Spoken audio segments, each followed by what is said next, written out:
All right. Here we are, week 9, college football. We're going to do a little overview here. I've decided to call this Why Wait Till Sunday? We've got a whole slate of Saturday games in college, and it's a passion of mine. I love college football. Um, I do a lot of Devi writing, and that lends itself to understanding what's going on in college and what how these players are being utilized and trying to evaluate how they're going to be for the pros. But, my research lends itself to more, metrics based things. And I'm trying to see who is dominating their college landscape. Some of the people that watch film a lot and things like that, they're looking at traits. So they're not as worried in some cases about, did this guy put up 500 yards? They just want to know, can he do certain things that translate to the NFL? But I'm a metrics guy mostly, and I look at numbers. And so it lends itself to understanding how teams are using these players. And that lends itself, obviously, to fantasy, not only at the NFL level, but at the college level. So we had success this week. You can check out the recap, see what happened. But we had two lineups that came real close to taking down a tournament. And we are going to do the same thing again this week. We've got, it is not as clear, in my opinion, this week on what teams to chase, what teams to stack. There's a lot of games that seem like they could really go off. So I think it's going to be a little more challenging. Last week, I had pretty much narrowed it down to like two teams, basically, Louisville and Auburn, to just go crazy with, and it paid off.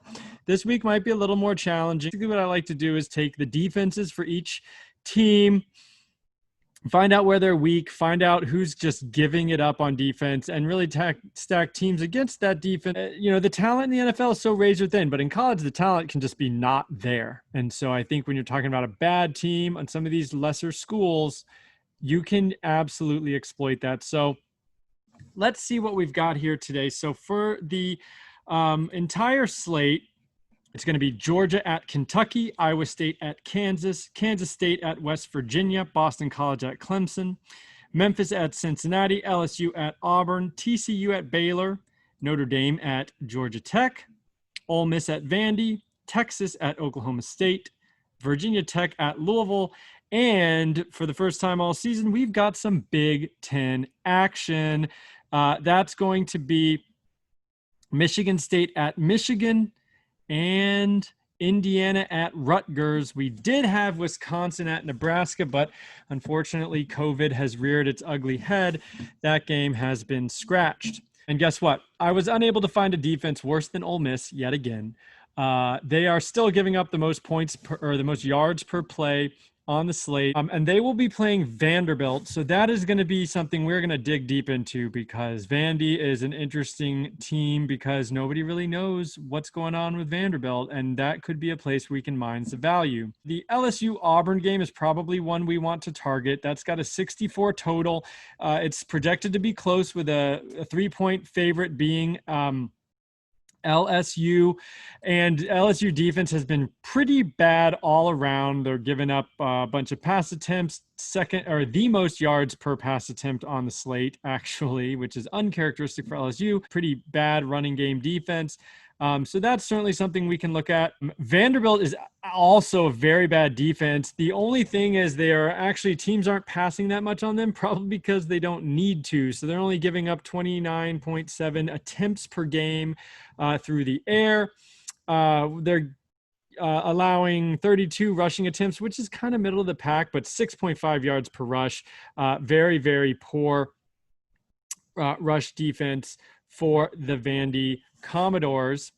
And so we're going to take a look at that as well. Then we have some teams that if you're going to attack them, you're going to want to do it on the run. That is Louisville playing Virginia Tech, favors the run. Virginia Tech playing Louisville, favors the run. Iowa State against Kansas favors the run a lot because, again, when you're talking about these really pushover teams, Kansas is not allowing a lot of pass attempts, but that's because teams don't need to pass, especially probably in the second half when they're up 3 scores. So attack with the running game against Kansas. Indiana plays Rutgers, and Indiana, we only have one game sample. I think the Big Ten games we're going to have to be a little bit less confident what's going to happen because we only have one game in our sample. We've got Notre Dame, Georgia Tech. Notre Dame's bad, or Georgia Tech rather, is bad at everything. Defensively, they're giving up a ton of rushes per game, bad yards per. They're bad. They're really, really terrible on defense. Let's see, Auburn against LSU. Again, LSU uncharacteristically bad against everything. Interestingly, West Virginia plays Kansas State, and Kansas State is not really great. They don't give up a lot of yards per pass attempt, but they give up a lot of passing attempts and a lot of rushing attempts. So they seem to be giving up a lot of plays per game in terms of the volume is there for the offenses that are playing Kansas State. Cincinnati against the Memphis defense favors Cincy to throw it a lot, and that's not what Cincy wants to do. Cincinnati wants to run the ball a ton, but there could be some value there because Memphis is probably going to score. Cincinnati has a good defense, but Memphis is going to score some points, and Cincy won't be able to just run the ball 50 times like they want to do.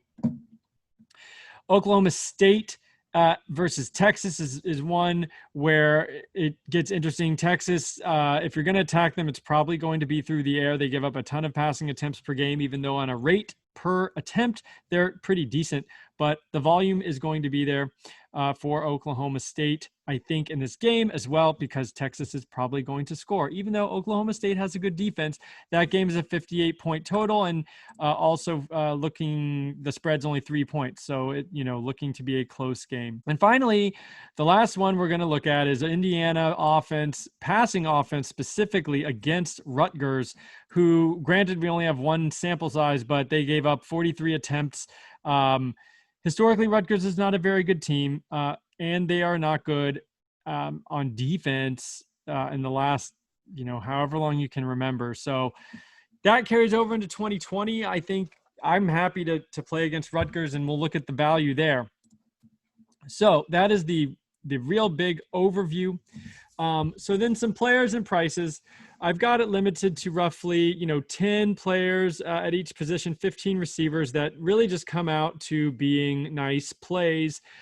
You've got Sam Ehlinger at Texas. He's the most expensive player on the slate. He's 9,900, but he's the whole offense. Frankly, I don't think he's a great quarterback. He makes me pretty mad because you just watch him play and he just looks like one of these guys that gets by on, heart and, being tough, and he runs a lot, but he doesn't look like a superior athlete. A little bit like, Tim Tebow maybe, who put up insane points and yards and all that. But when you watched him play, he didn't look like an exceptional athlete. That's kind of Sam Ehlinger to me. But I usually can't stomach the price. So he's 9,900 against Oklahoma State, who has a sneaky good defense. Then you've got Trevor Lawrence at 9,300 against Boston College. Clemson's always good on offense, but that game doesn't necessarily pop because Boston College's defense historically and this year is pretty decent, although I wouldn't really be that worried about anybody against Clemson. I'm just not sure I want to pay the premium on that. Hendon Hooker is 8,800 for Va Tech. He's a guy who is going to run a lot. He actually... I think was coming back from injury, so he's only played about 2 games. He's almost hit 100 yards. He did hit 100-yard rushing in one game and like 98 yards in the other game. So he's definitely going to be active on the ground. He's probably not going to get 300 through the air. That only happened one time last year. Has not happened in the 2 games this year. They definitely want to run the ball in Va Tech. Hooker's going to run it. Khalil Herbert, I believe, is going to run it. And then even Blackshear got involved last week with 11 carries. So it's kind of a 3-headed backfield. Hooker's price at 8,800 is a little much for a guy who I'm not comfortable saying he's going to get the bonus passing or rushing necessarily. So then you have Matt Corral at 8,500. He's got interception issues. I don't love it. I mean, it's against Vandy, sure. Are they going to need to pass a ton? No. That game could come. There could be scores coming from all over the place. Defensive, special teams. I love Ole Miss against Vandy, of course. At 8,500, I think we can do better in terms of a value. Cunningham for Louisville is $8,000, and he's a really fun player. But looking into his numbers, the volume isn't always there for them. I kind of like the position players better than stacking them necessarily with Cunningham, just because he's not a lock for 300 yards. He's not a lock. He's probably not going to run for 100. He runs, but it's like 40 to 50 yards on a good day. So I don't know if he's going to get you the bonus at 8,000. Then we get to some real values that I like a lot at quarterback. Spencer Sanders for Oklahoma State. He's going to go up against Texas. They're going to have to put the pedal to the metal against Texas, I would imagine. He has now got one game under his belt after being injured.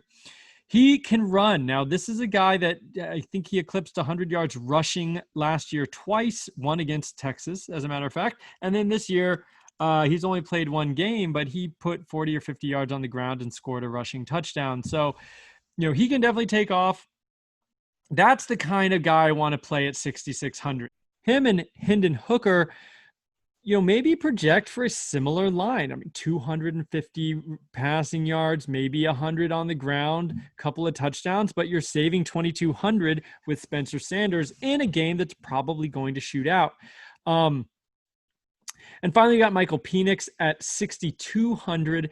This is a guy who's a little unknown outside of the deep Devy community. He's got a lot of interesting traits. I think he's a good player for Indiana. And he is a guy who is going to get Rutgers, which is probably a great matchup. I love that they played Penn State, who has a great defense, on the first game to keep those stats down. He did not have a particularly good game. But this is a guy who started as a sophomore last year, basically sent Peyton Ramsey packing to go to Northwestern and transfer. So, I like him a lot. I love him especially at 6,200, and I love him especially in this game, in this matchup. He threw for 300 yards in basically his first game of the year last year. Granted, it was Ball State. He threw for 286 and 3 touchdowns, 282 and 3 touchdowns against Michigan State and Rutgers last year. He's not going to give you a ton on the ground, but he could chip in 20 to 30 to 40 yards. At 6,200, I just think it's the price and potential for, a 3 touchdown game. Maybe not 300 yards, but at 6,200, I'm not sure you need it. And then we have a real wild card, if you can stomach it. Joey Gatewood, the Auburn transfer, is going to start for Kentucky, and he is $4,700. This is a guy who profiles a little bit like, in a perfect world, like a Cam Newton. He's not going to play like Cam Newton, but this is the guy, a big 240-pound dude. He's going to run a lot of spread option. Kentucky wants to run the read option, the spread, like they did with Terry Wilson Jr., who's injured and kind of ineffective for that matter. Man, at 4,700, I got to say, it is real interesting. It doesn't take that much for him to kind of return value. 14 points from a quarterback shouldn't be asking too much. If he throws for 150, what's that, 6 points? A 1 passing touchdown, that's 10. Runs for 60 and gets in the end zone on the ground, that's another 12 points, so that's 22. Let's subtract 2 picks, that goes down to 20. 20 points with 4,700. I don't think that's a ton to ask. It's 150 passing yards, 1 through the air, and 60 rushing yards, 1 on the ground. Yeah, he's interesting. 4,700 is so cheap. Now, here's the caveat. They play Georgia, who might have one of the best defenses in the country. But again, we're not asking for a lot. Maybe it happens in the second half. They get shut out in the first half. Maybe he gets a couple in the second half. For fantasy, we don't really care when it happens. So I'm definitely going to play some Gatewood. Certainly not for the faint of heart. But I think there's some cheaper quarterbacks that really look good this week. All right. Running back. This is a week that I want to play a lot of the expensive running backs. You've got Breece Hall at 9,100 against Kansas. Boy, that is what we want to see. 9,100 is a lot for a running back. He's priced like a quarterback, basically. But he's a guy who is an absolute grade A certified Angus beef stud for Iowa State. He's getting 25 touches. He's getting around 2 receptions a game. You know, the question is he going to need all that work against Kansas? I could easily see him getting only 18 carries. Doesn't need to be used in the passing game. Is that going to get you there at 9,100? You kind of need 150 total yards and 2 touchdowns at least, which is, that's a lot to ask for anybody. So I'm going to have some hope because he could easily have 204 touchdowns. But I'm not sure he's optimal. It's just a lot. I mean, the next closest running back we'll talk about is $1,000 less just to drop down one spot to Letty Brown from West Virginia. Jumped onto the scene this year. Interesting. I had a commenter question earlier in the summer, when I started doing some Devy work and they were like, "Hey, I'm a West Virginia fan. Do you see any hope for 2020?" And I looked at the roster and I said, wow, I mean, I don't think so. I couldn't even find anybody that looked remotely interesting from the 2019 roster. But Letty was there. He was a sophomore last year. And he has just been given a workhorse role this year. Guys averaging 25 touches. He's seeing receptions. So, I mean, I think you can easily expect 25 touches and maybe 4 receptions in this game. He's got multiple games over 4 receptions. That's gold. And, at $1,000 less than Breece Hall, that's tough to ignore. West Virginia plays, like I said, Kansas State, who is giving up a pretty good amount of volume, both in the passing game and middle of the road, rushing attempts per game at 35. Again, middle of the road on a per attempt basis, but this line or this matchup is not too difficult. I think Kansas State is still playing their backup quarterback. I think West Virginia can kind of control this game, which means Letty Brown, 25, 28 carries. He's their touchdown guy. I mean, really all you want. I'm going to have a ton of Letty Brown at 8,100. Javian Hawkins, 7,600. I love him. I mean, I was all over Hawkins last week. I think he was in the 6s, though. So he's gotten bumped up quite a bit to 7,600. This is a guy you can expect about 20 touches, probably about mostly carries. 1 to 2 receptions maybe, although he is catching the ball a little more this year, which is nice to see for his NFL future. This guy's a dynamic, lightning fast, take it to the house, 90-plus yard run type guy. Never have a problem playing Javian Hawkins. He scored 3 touchdowns last week. You want to go back to that well and hope for 3 again now that he's priced up. The matchup is pretty good. Vatek is, kind of a middling defense, actually, although they performed a little better than I thought they did last week. But if you're going to do it on the ground against Vatek. Almost 40 attempts per game, 5 yards per attempt allowed. Certainly not someone I'm afraid of on the ground. And so Hawkins is not a bad play at all. But the guy right below him at 7,200, so you're talking about $400 less, Kyren Williams, who has really solidified himself this year as a feature back for the Irish. A guy I didn't really see coming, but clearly the workhorse. He's got about 3 times as many carries as the next running back on the team, and Ian Book, their quarterback, gets a little bit of work. He's dominating, 5.8 yards per carry. He's getting some receptions. I think you can expect about 20 carries minimum and maybe 2 receptions, or 20 touches rather, and 2 receptions. And the kicker here is that it's Georgia Tech, who is absolutely atrocious on defense. And Notre Dame wants to run the ball anyway. They're playing a team they can completely bowl over and dominate the game from start to finish. And, Kyren is, when you're thinking about tournaments, he's a little bit under the radar because of last week. I love playing guys off bad weeks against expected bad weeks. They played at Pittsburgh. He had 17 for 38, still got in the zone, caught 3 passes for 37 yards. So that is not a very great fantasy day. But before that, he had 2 back-to-back 100-yard games, and he is going to get 20 carries in this game. It's going to be a pretty big blowout, I think. if not blowout, certainly they will control the game. And he might get overlooked because he wasn't a big name heading into the season, and he had a bad week last week. But at 7,200, I love Kyron Williams this week. Jared Dokes from Cincinnati. I threw him in there because he's 7,000. He's probably going to get 20 touches.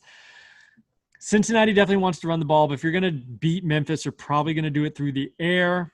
I don't love it, but he's certainly someone to consider. I probably won't have a ton of Jared Dokes. Tank Bigsby is still under $7,000. Don't ask me how. This guy is an absolute work of art. He looks incredible. I mean, he's a true freshman, just so far dominating the SEC. The only thing I don't love about him for fantasy, I mean, I think this guy is like on the NFL radar already, talking about a top 2-round pick maybe if things keep up this pace. But he does split time. I mean, Auburn seems dead set on giving Sean Shivers, I believe is his name, kind of their backup, some touches. He was healthy last week, and he did come in and he took some work. He took a touchdown away from Tank, kind of a short yardage touchdown. And it's frustrating because he's like 5'7", 175-pound dude. And they have this guy in Tank Bigsby, and it's like, why aren't you giving all of it to Tank? But Shivers looked good last week. He had 11 for 60 on the ground. But I just want to be like, in Swingers, where I'm just talking to Gene Chiswick, I'm just like, you got these fangs, you got these fangs, these claws, and you're not using them. You don't know you got these fangs, these claws, with Tank. And, we'll see, but 6,900 is still a very nice price. I think you could see a week like you did last week where, over 100 yards, 2 touchdowns against LSU. I think the nice thing is they may throw to him a little bit more because LSU is going to challenge Auburn, I think, on the scoreboard. And so, if he's a little more active in the pass game, he has a game on record with 7 receptions. So that's huge in PPR, obviously. And we'll certainly have some Tank Bigsby, John Emery in here, just because that game's going to have a lot of points. So Emery is kind of a second half of the committee in LSU. He's going to probably see 15 carries. They're going to be down their quarterback again, so I think they'll lean heavily on the run like they did last week. But they've got a huge, like 230-pound sophomore as well, Tyrion Davis Price, who also gets carries and maybe favored near the end zone. So I probably don't love John Emery, but he was someone I considered just because Auburn can be attacked on the ground. 2 guys we need to talk about, Jerry and Ely and Snoop Connor for Ole Miss. Ely 6,600. He's a beast. He is a super fun player. He's kind of a small dude, very fast. He is awesome. And kind of the lightning to the thunder and lightning for Ole Miss with Snoop Connor. Both of these guys probably should see a ton of work on Saturday against Vandy. Ely, 15 to 20 touches, I think. Snoop Connor has been coming on of late. He's probably not going to be very active in the receiving game, but I think 15 carries for Connor is pretty likely, and maybe up to 20 because they're just not going to have to really press the issue against Vandy. So Ely at 6,600 is certainly not a bad price. I think 18 touches, hopefully he gets in the zone. I think 2 touchdowns for Ely feels maybe unlikely just because if they get near the goal line, they're probably going to use Snoop. Which brings me to Snoop Connor, who $4,300 salary, which is really nice. I'm trying to think what kind of realistic game he could have, but 15 for 75 and gets in the zone. What's that? 13.5 points or so at 4,300. That'll play for you. But here's the thing. I mean, especially in like a tournament, he gets 2 touchdowns. So same number, 15 for 75, but he gets 2 touchdowns. Now you're talking about 20 plus points at 4,300. Real interesting. I think 2 touchdowns. I think 3 touchdowns isn't out of the question. I mean, this is a team, Ole Miss, they're going to be able to just hammer them probably in the second half. maybe they, pull Ely a little bit. He's not even 200 pounds. I think he's 185 pounds. He's great. Don't get me wrong. But, Snoop's like over 215 pounds or something. He's kind of their hammer. And if they're just running out the clock in the fourth quarter, he could have 10 carries in the fourth quarter. Certainly a guy who could go for like 60 yards and no touchdowns, and that's going to hurt you. But I think there's multi-touchdown potential for this guy this week. Two guys from Vandy. Now, I said we are going to talk about Vandy, so I guess this is as good a time as any to just go ahead and get into it. Vandy, historically a doormat for the SEC. They have been on COVID watch for 2 weeks. They haven't played. In the 3 games they played before that, they scored 26 total points in 3 games. But if there's anybody that is going to get you right, it is a date with the Ole Miss I guess they're still the Rebels. And so they haven't played in 2 or 3 weeks. And one of their players got COVID, or, multiple players got COVID. I think one of them was their running back, who was Javion Marlowe. Was Marlowe the lead guy? Was Keon Brooks the lead guy for one game? And Wakefield was always kind of spelling both of them. So I don't really want Wakefield. Marlowe's 4,000. Henry Brooks. It's Keon Henry Brooks, at least in DraftKings. So he's 3,900, and I will have some of these guys in some lineups just as a complete Hail Mary because the Ole Miss defense is so bad. As a matter of who it is, I think the play here would be just to keep your ear to the ground, search Vandy football, see what kind of articles you can find this week. I mean, as of right now, I haven't found anything that says one guy over the other. If fully healthy and ready to go, I think Marlowe would be the play. If you hear Marlowe's still out, or, I'm not sure what you would find out, but Henry Brooks would be the other guy to consider at 3,900. And certainly you could avoid these guys altogether, but I just, in a tournament at least, Vandy is an interesting play, and we'll get to some of their receivers who might be a little safer. Now we've got receivers. Elijah Moore for Ole Miss, 8,400, most expensive receiver again, but there's good reason. The guy's had 10-plus catches in 4 out of 5 games. In fact, he did the first 4 games of the season, all had 10 or more catches. Last week, I think he didn't get there, but he did score a touchdown, so it wasn't all bad. Here's the problem with Ole Miss versus Vandy is, like I said, Vandy is not – teams aren't throwing that much against Vandy because they just don't have to. Vandy's only giving up 29 passing attempts per game because teams just don't have to. They're so terrible on defense. They can just run all over them. So my fear with Moore would be, he goes 6 for 80 and gets in the zone maybe, but doesn't have to get 10 or plus carry or catches because they're just running the clock in the second half. Terrence Marshall, you really can't ignore him. He's 7,800. He's had 2 or more TDs in all 4 games. I mean, give me a break. That's ridiculous. They're going to play Auburn. Auburn pumped the brakes a little bit on Ole Miss, and I think their defense is decent. This is a pretty big rivalry game. Not that I'm not reading too much into that narrative, but Auburn against the pass, again, they're only allowing 29 attempts per game. So this is a team that, for whatever reason, teams don't throw a ton on them, but they do run a lot on Auburn. 44 rushes given up per game, middle of the road yards per rush. But if I'm going to do LSU, I don't know, for optimal, like really explosion, I think I want to try to do their running backs, but their backfield is split. So LSU is a tough team to really get a good, feel comfortable on.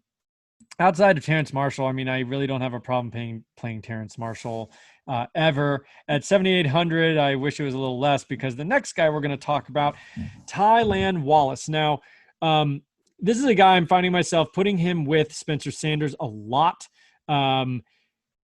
because of the Texas matchup, because of his price at 7,100 is much more affordable than, say, Eli Moore, Terrence Marshall. In 2019, he had 6.6 receptions per game. He had 8 touchdowns in 8 games before getting injured. He had 4 out of those 8 games, he went over 100 yards. And that was in 2019 when he got injured. Before that, he had over 30% of the team's receiving productions as a sophomore when he went absolutely bonkers.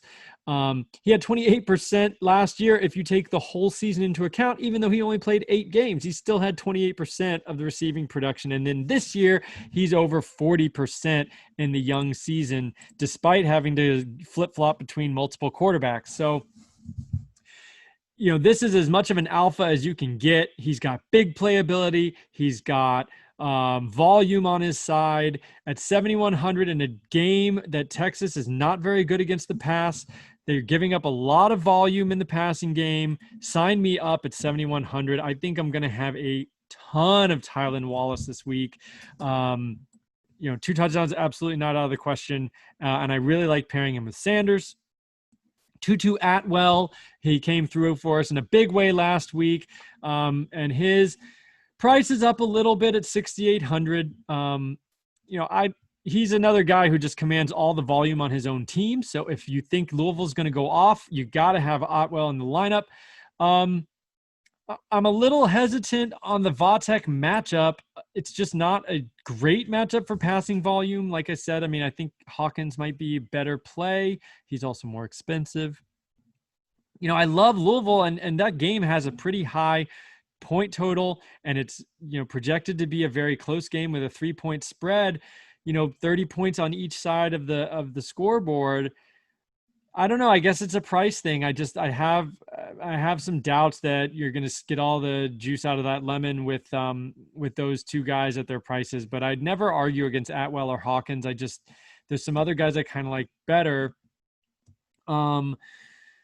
Amari Rodgers for Clemson. He was pretty good last week. He's only had 100 yards once this year. Clemson is really not needing to put the pedal to the metal. And, to win tournaments, especially in college, which is what I play a lot of, you need those games to go 50 points on each side. You need absolute blowouts. I'm not a big Amari Rodgers fan just because they're spreading it out. And he's got a high floor, of course, but only 100 yards one time this year, 6,500. I think we can do better. Seth Williams, for example, is $500 less. This is a guy who went off last week. He is an absolute monster. This guy, he's lost some weight in the offseason. He looks much faster, fluid, running his routes this year. He's just a beast. Bo Nix is not a very good quarterback, but Bo Nix does not need to be a very good quarterback with Seth Williams. He can just blindly throw it up to him. This guy is mossing people, catching the ball with one hand, palming it over the DB. He is awesome. Check out his highlights. Seth Williams, I love him for the NFL next year too, presuming he goes as a junior, which he really should.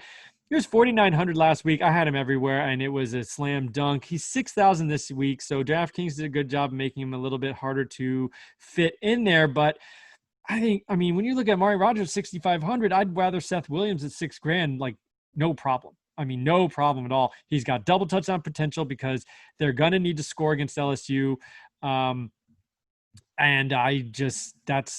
I think I'm going to have Seth Williams again. All right, now we get to the Indiana guys. I already talked about Michael Penix. His number one target is Whop Filior, 5,400, which is a real nice price for a guy who had in the teens receptions over 10 3 times last year. All 3 of those games with Penix before he went down. I think the volume's going to be there. He was a number 1 receiver last year by far. And the matchup is great against Rutgers. I really like Filior at 5,400. I'm going to have him. Let's see. We got Kwame Lassiter. He's 4,200. So now we're dropping down to real cheap guys. 4,000 range is about as low as you can get to get anybody worth rostering.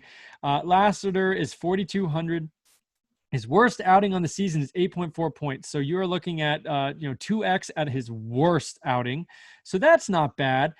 He's got a matchup bump. This is a receiver who plays for Kansas. They are going to be playing Iowa State, who can be a little bit leaky in their secondary. It's a one-off. I'm not going to roster a lot of Kansas Jayhawks, but Kwame Lassiter is a guy I'd be interested in at 4,200 at least.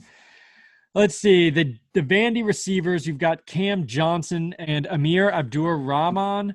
Both of them are it's just the matchup thing. I'll take Vandy receivers. These guys are both kind of near the top of the receiving tree this year, not yielding a lot of fruit. And we're talking about like 8 receptions in 3 games.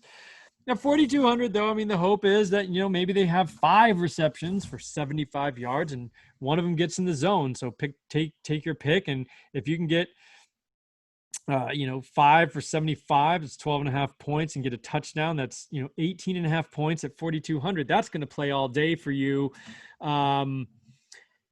It's obviously a bit of a coin flip. I mean, I can't tell you which one's more likely to score a touchdown. I probably would side with Amir Abdul-Rahman. He was a 3-star prospect who went to Vandy. He got injured in, I believe it was 2019. So he's, back off of that. He's got a deep threat. I mean, on his limited 8 receptions, he's got 15 yards per reception. He's interesting. I mean, 4,100, you're talking about a guy you're throwing a one-off. So let's see here. Then we've got Alec Pierce for Cincy. Now, we talked earlier that if you're going to beat Memphis, it's probably through the air. And so Alec Pierce is a guy I'm real interested in. He led Cincinnati last year in receiving. He was injured this year and returned to catch 3 passes and lead the team. Sadly, it was 3 receptions for 35 yards or something like that in his first game back. But he was their leading receiver last year with 652 yards. He only caught 2 touchdowns. But, if you're going to pick somebody, any team's number 1 target against Memphis is not a bad idea. You're only paying 4,200. I'm definitely going to have Alec Pierce in lineups this week. And then finally, Peyton Hendershot. Now, this is the tight end for Indiana. Going to end up having a lot of Indiana stacks. It's going to be Penix with Philyor or Penix with Hendershot, or maybe both. Hendershot is their tight end. He's only 3,600. So at 3,600, we're approaching the absolute bottom of the barrel in pricing. But this is a guy who had at least 4 receptions in 9 of 13 games last year. He was their second leading receiver at Indiana. You got to like that 4+ receptions in the majority of his games. So let's say he gets 4 for 40. Let's just say 4 for 40. That's 8 points. In any of these guys, you're hoping for a touchdown. I mean, especially if you're going to play in a tournament, you've got to have touchdowns. So, 4 for 40 is not going to do much, but that's still 8 points at 3,600. That's not awful. But let's get in the zone. 4 for 40 and a touch. That's absolutely going to play. So if you believe that Indiana's in a good matchup, you believe they're going to score a lot of points. Hendershot being the second leading receiver on the team last year, at 3,600, I love that. I mean, it's really a price thing there, but big fan of Hendershot. Scored 4 touchdowns last year, and they lost their second leading receiver. So it's going to be Wap and Peyton Hendershot. Let me walk you through, before we sign off here, I've got a couple of lineups that I have already put together that I like. So who fits together? Let's see. Here's one: Spencer Sanders and Tylan Wallace stack. Penix and I guess on this one it's Penix, just him. No Hendershot, no Philor, because I couldn't quite fit it because I really wanted Tylan Wallace and Seth Williams on this one. I went with Lassiter and Pierce as 2 real cheap options to make everything fit. And then Letty Brown, because I think at 8,100, I mean, the volume you're going to get with him, you're not paying the premium on Breece Hall, even though I love Breece Hall. I like that price. I'm going to have it Letty Brown, and you just got to make it work. I mean, 8,100 is a lot. He does need to get in the zone, maybe twice. But he seems to me one of the best bets maybe for that 2 touchdowns. And then Kyron Williams. Love him. Love his price. Right there. There's a little update. Let's make sure he's not injured or something. No, doesn't look like it. Really like Kyron Williams. And then another one I liked a lot, Spencer Sanders and Penix really seem to be the guys I like a whole lot. So here's an example. I did Sanders, going to be a lot of the similar guys here. So Sanders and Tylan Wallace, Penix and Wap Filer. So those are your two stacks, correlated guys. Your Vandy, Amir Abdul Rahman, your Alec Pierce. I really think I like Alec Pierce. I mean, at that price, I think he's like safer than the Vandy guys in terms of you just know he's going to be out there and he's going to be targeted. But the Vandy guys are a little bit more of like a really hold your nose and hope for the best. I think Alec Pierce is probably a little bit safer, and he's only 4,200 as well. And then the two running backs, Kyron Williams, and then in this one, I had enough to go all the way up to Breece Hall. You're going to have some Breece Hall this week, but he's tough to pay for. So that's that one. Let's see, what's another one with some different quarterbacks, just to give you an idea of what you can work with. Well, here's one with some Ole Miss players. So Hooker, just Hooker for Va Tech, and Joey Gatewood. So both of these quarterbacks, I don't even pair with a receiver because both of them you're really hoping for rushing. You're not even hoping for passing. So I think they make sense just to go QB alone. And then they pay up for Breece Hall, Ely, for Ole Miss, Eli Moore, Lassiter, Alec Pierce. But I think you could mess that around. I mean, maybe don't do Eli Moore. If I drop down to, say, we'll do some live tinkering here. So let's not do Eli Moore. Let's even just drop down to Terrence Marshall, who I think is a fun, a fine play. I really like him. And then instead of, so I actually even have 1,000 left over here. So we could go up to 52. See, 5,200. That's where so Lassiter's 42. I have 1,000 left over. It gets me to 5,200. That's a range. I just really don't like anybody, and that's actually been a little bit limiting in some of these. Let's see. Get rid of Ely. So we're gonna get rid of both Ole Miss players. We can get up to Javian Hawkins then.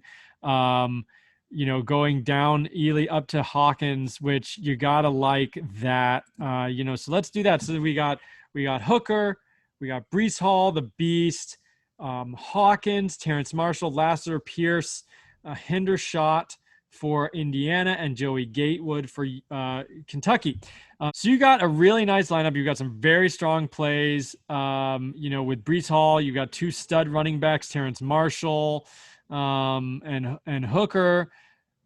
And then, the prayer with Joey Gatewood. But this is going to be this is going to be a unique lineup, because you've got two quarterbacks. You didn't pair them with any receivers, so you're not really stacking that.